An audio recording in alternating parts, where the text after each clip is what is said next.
Oh, good morning. Welcome back to the Alaska SeaLife Center. My name is Alex, and we thought this morning for this virtual visit we'd actually kind of show you where the sunrise was. We will show you the sunrise in just a moment here.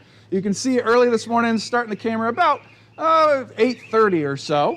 It fired on up. So this is Resurrection Bay, and we've had a couple days now of just really not great weather. So today is kind of shaping up. Got a lot of pretty mist out there on the bay. Now, we thought this view would be great for the virtual visit, but you might be able to hear some seabirds near me. They're being a little noisy, and that is okay. But for our virtual visit today, we're actually continuing our virtual visit last week. And as always, we want to thank our sponsor for this virtual visit series, and that is the Royal Caribbean Group. They have made it possible for us to bring these to you live this year, which is really, really exciting. So thank you so much to the Royal Caribbean Group. And so for this virtual visit, if you tuned in last week, you kind of know where we're going. If you didn't, you're missing a great episode. You should check it out after this. We're going to do a little bit of a recap in just a moment, but we are talking about our wildlife response program. If you've ever been out at any beaches or small boat harbors around Alaska, you might have seen our poster up for the wildlife response program. So that poster does direct you that if you ever find any injured, sick, orphaned, otherwise stranded marine mammals, or, we do take in seabirds as well, give us a call at that hotline right there, 1-888-774-7325, and that is our hotline.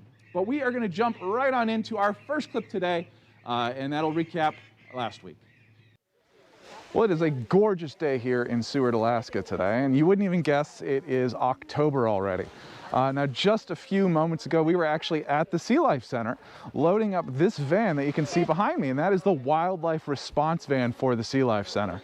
So today we're actually going to give you a virtual visit not only to Seward, not only to lovely Resurrection Bay, but to our wildlife response program. We're going to look at the release of 2 harbor seals that we had this year.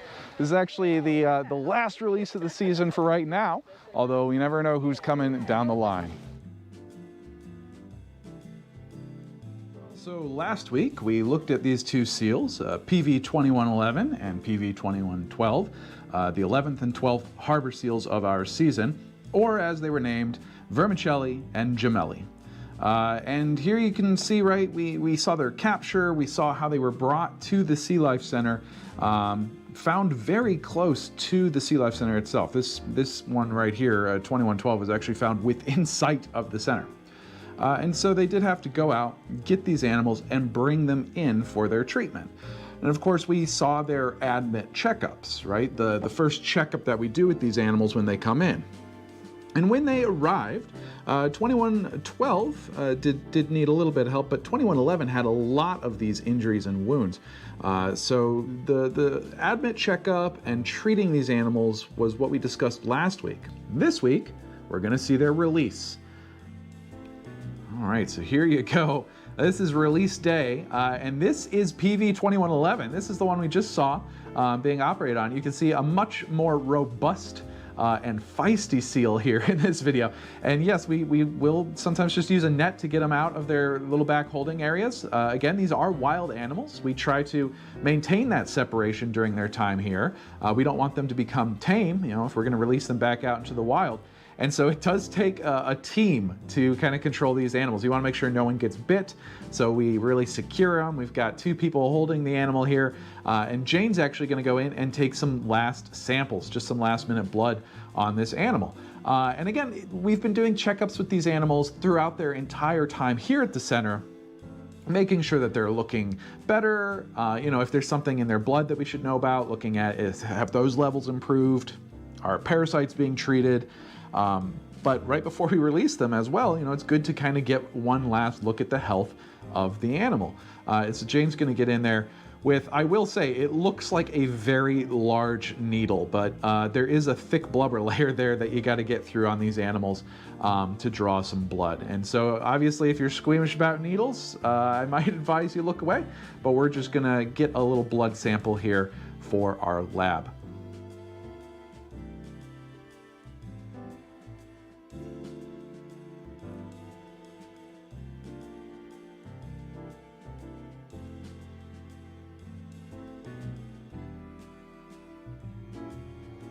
And with that, Jane just kind of splits that out between a couple of vials here, and then she's getting ready to kind of hand that off so it can be run to the lab. But you can see these seals are ready to go. They are much feistier now than they were when they first came in. And of course, we are releasing 2 today. So that was 2111. This is 2112. Who came from within sight of the SeaLife Center, very nearby. So this one actually received a satellite tag for its release. And that was because we were kind of curious, right near the center, not really a spot we usually find the harbor seals. So we were kind of curious where this one was going to go after we released it. And that satellite tag will let us see that for a while. So here, put the seal in the kennel. They're weighing that kennel just to see what the final weights on these seals are. And other than that, we are ready to go. So you can see these seals are, they're like, why am I in here? What's happening today? And, it probably seems like a different day for them, but they likely have no idea they are headed back out into the wild. All right, well, that was just kind of our first little look at the release of those seals. And as you saw, right, the work kind of never really stops with them. Even the last day, we've still got to do some work with them. And the process for wildlife response here can be variable, right? If there's an animal that comes in that maybe is just a little hungry, maybe it's just a little malnourished, or it just hasn't been catching enough, then obviously that's pretty easy. We can get it some food, and we can maybe even get it back out real quick. But there are animals that come in, like you saw PV 2111 there with those injuries that we had to operate on. That's a longer process, right? So determining how long these animals are going to need to be here and when is the right time to release them really is kind of its own science here. And we're actually going to show you a couple little brief bits of what we call fish school here. Now, PV 2111 and PV 2112 didn't have to start from scratch, but one of the things with our seals is that we always need to make sure that they can catch wild food. Now, when they're little juveniles, or maybe they've never caught wild food or live food, we'll start them with chopped dead fish, but we will eventually move on to live fish with them, and you'll see a bit of that here in a moment. But this is part of the process of rehabbing these animals to get them ready for release back out. And so fish school is kind of a thing that we say they can graduate from fish school, and that's something that is part of the process here, where we'll actually see them go after these. Now, we have lots of different food that we will feed them while they're here in rehab. If it's a seal, we've got their own food. If it's something like an otter, maybe we've got like oysters, mussels, clams. You could see even just like puppy formula. Like I've mentioned before, that if an animal comes in, it's still in its infancy, we might have to tube feed, we might have to bottle feed, it might be getting a milk substitute from mom, that sort of thing. All right, so what we saw was their processing on release day. We saw them getting ready, saw them taking a little bit of blood, and so now we're actually going to go and check out our second clip of their release itself. So after we got those seals back into their crates, of course we had to load them up, and so we do need to transport these seals to their release site. Now, for Seward, it's right here, so that's good, but sometimes we do have to coordinate, planes or even boats to get these animals out to a suitable release site. You can see we really have to strap them down so they aren't jostling around in there. And once we have them all packed up in the back, everyone kind of just piles into the front, and we are ready to hit the road. So we're just headed down to the beach now to let these 2 seals back out into the wild. And both these seals came from the Seward area, from Resurrection Bay. So we do try to release the animals back to where we found them. And in this case, it's right in our own backyard. So very convenient today.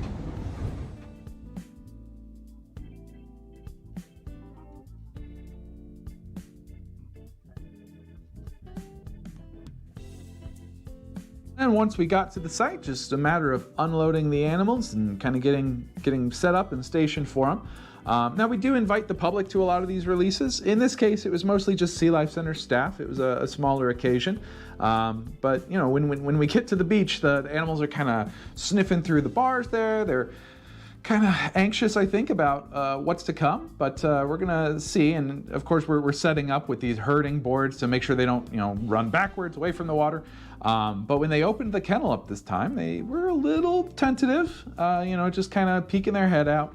looking around, and we have had animals just stay in those kennels for 20 minutes or more sometimes. But in this case, they kind of just looked around. I wonder if maybe they didn't recognize, oh, hey, I know this place. And it turned out we didn't even really need those herding boards anyway, because they pretty quickly shuffled on towards the water, and you can see they pretty rapidly just moved on down the beach. Sometimes it's a little step-by-step process, but in this case, they both headed right out there. And you can actually see that satellite tag on the back of the FAR seal. So that's PV2112.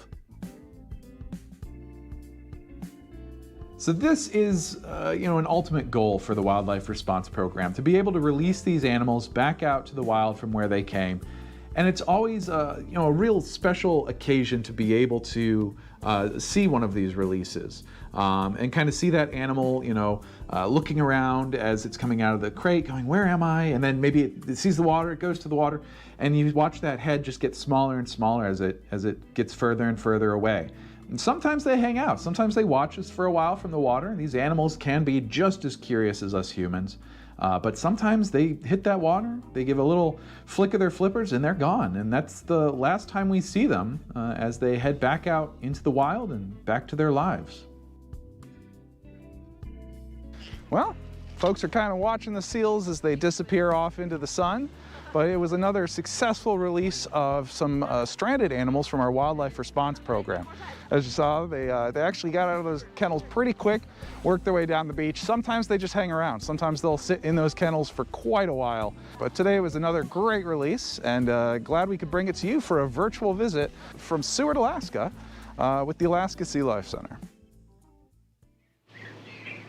All right, so that was actually releasing those two seals out. Which, as I mentioned, it's really exciting to see that and to get the opportunity. And a lot of times, if we get a seal in from a small town in Alaska, we'll get a seal and, someone found it on their boat or they found it walking down by the beach. And the word spreads around that community that, oh, I found a seal and it came to the SeaLife Center. And so the communities kind of get a little invested in that. And they'll kind of keep tabs on it. If we get visitors in from that community, they'll be like, oh, hey, what happened to that seal that, John brought in? And so a lot of times when we release back by those communities, we'll let them know. We'll say, hey, we're going to release this seal. And that gives them an opportunity to come and actually see the graduation of that animal from our wildlife response program. Now, I mentioned the GPS tag that was on PV2112. So this is that tag just tracking around up until just about yesterday. So you can see these animals do really make good progress out there. We'll let this loop a couple times. So the tag is not something that we put on all of the animals. We'll put it on them if, maybe we found this animal in a place we didn't expect it. And when we release it, we want to see if it goes back to a place we didn't expect. Or we'll also put tags on animals that maybe, we're unsure of where they do go when we release them, that sort of thing. And so being able to actually see a live update of this tag is really, really fun, but it's also very informational. It gives us a lot of info about these animals, about the species, and when we have these tags, they are actually glued to the fur of the animal. That sounds kind of sketchy, I know, but these animals are constantly molting. They're constantly changing out their fur, losing old fur, getting new fur, and so as they go through that natural molting process, that tag will eventually fall free of the animal. So that was the GPS tag that was on PV2112. So I want to encourage you that if you have any questions, please feel free to type those down in our chat on this video. If you're watching after we're live, if you're watching this at some point in the future, feel free to leave a comment. We'll always try to respond to these comments on here if anyone's got any questions. You can also always email us at AskTuffy, that's AskTuffy, at alaskasealife.org. If you just wake up in the middle of the night and go, oh my gosh, I have a question that I didn't ask, we can always be reached that way as well. And while we're live, feel free to text us. We put that number down in the description. So today I've got Caitlin and Laura on the computer kind of running the show and watching for questions. Do we have any questions yet, Laura? Yeah, it looks like we have a couple of questions.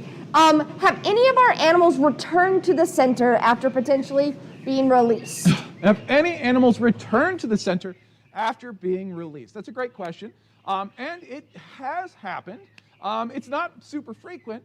And actually, the case I'm thinking of now was kind of odd. So around here, For salmon season, when folks are fishing, there's treble hooks that are used. They're these little lead weights with 3 hooks on them, and that's used to cast out past the salmon and then reel up through them. And we had an otter one year that got snagged in its paw, whether it was by a fisherman or a lot of times these otters will be diving down into the rocks there and kind of picking stuff up.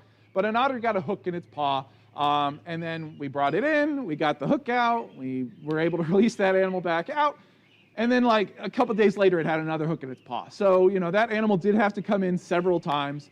And that's another reason we put GPS tags on animals as well, is if we determine that it's not doing well, if it's kind of seeming lost or it just sits in one spot for a real long time, that could be a sign that perhaps we need to bring it back.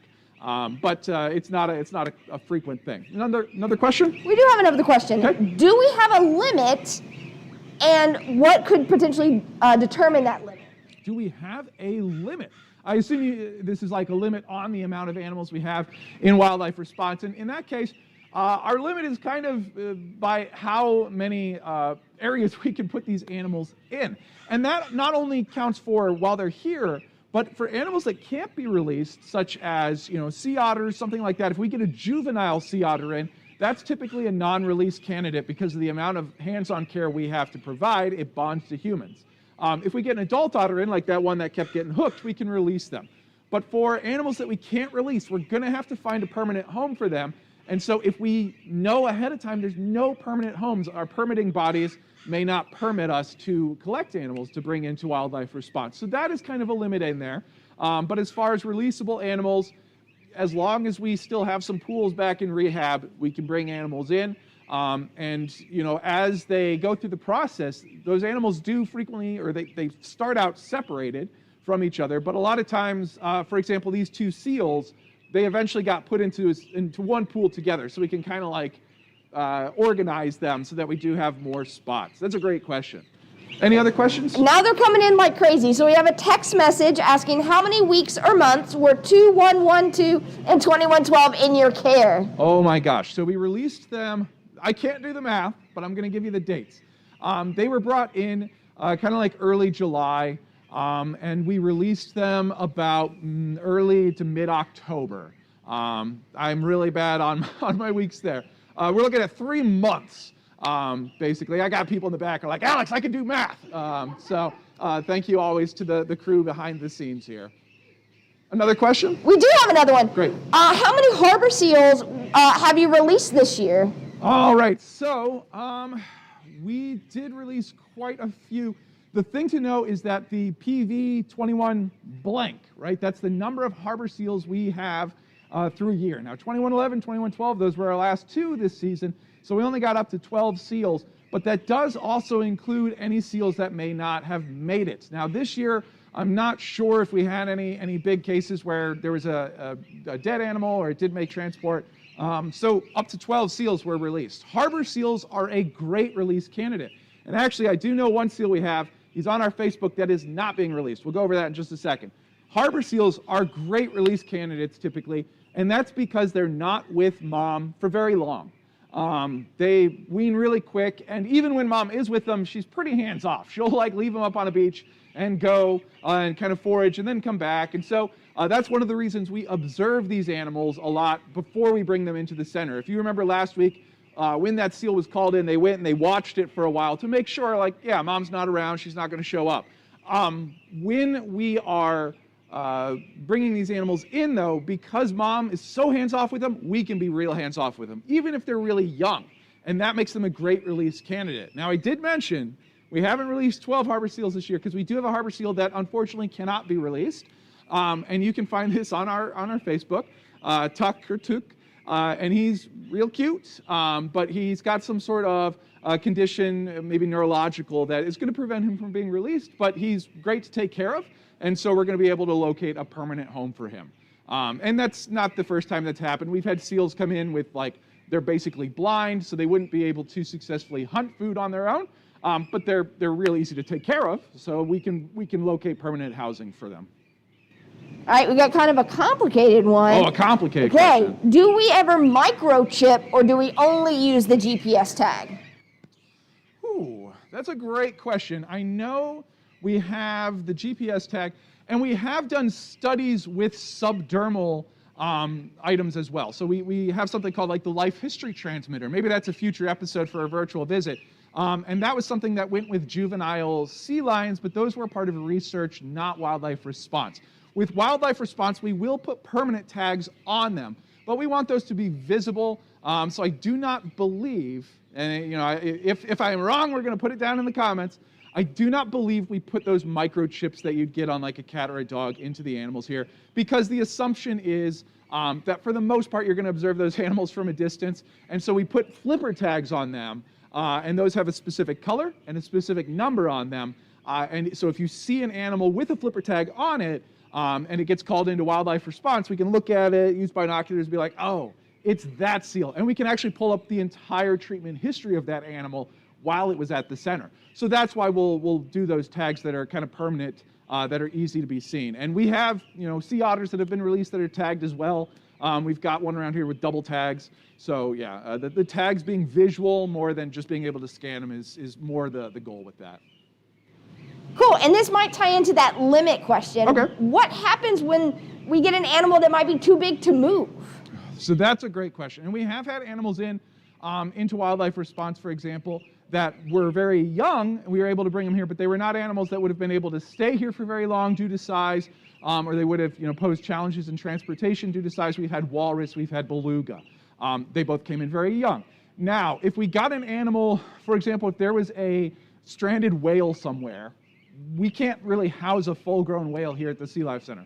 When we had the little juvenile beluga, Tyonic, we were able to house him because he was very small. But we couldn't house like a full-grown one, for example, very easily here at the center. And so in that case, we can respond on site to these animals. If there's ever a beaching, the SeaLife Center is contacted about that. But there are other partners throughout the state that can also assist with these. But if it's just too big to move, you're probably going to have to try to treat it there. As far as a beaching, maybe wait until that tide comes in and try to get the animal out into the water. But if we have nowhere that it'll fit, we can't bring it here. So that is kind of a limit, I suppose. Another question.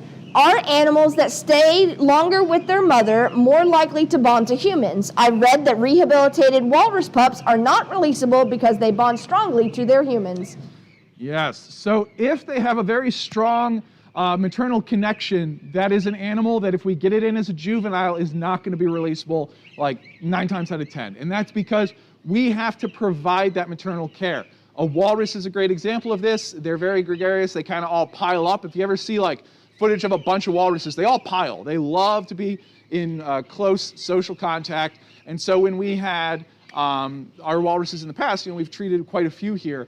They come in, we have to basically cuddle with them. There's videos, on our YouTube, our Facebook, of Aku, who was one that we had, but also Midik and Pakak. And those walruses, basically, someone just kind of sat in the room with them, and they would come over and flop on your legs like a big dog. But this is like a dog that would get 200, 300 pounds by the time it was out of here. And so that sort of cuddling with the animal definitely does bring forth those bonding concerns. So if it is an animal that's with mom for a long time, or an animal that gets a lot of care from mom that we have to then provide in her place, that does lead to that human bonding issue and makes it a non-release candidate in that case. No other questions, it looks like. So again, if you just like bolt awake in the middle of the night and you're like, oh my gosh, I wish I'd asked this, you can always comment on these videos once they're processed and up on our YouTube channel, and you can always email us at AskTuffy, that's AskTuffy at alaskasealife.org. I got a signal. Do I have another question last minute here? Let's have this one be your last one. Perfect. It's super easy. You should be able to do it. It's a 3-parter. What kind of fish do you feed the seals?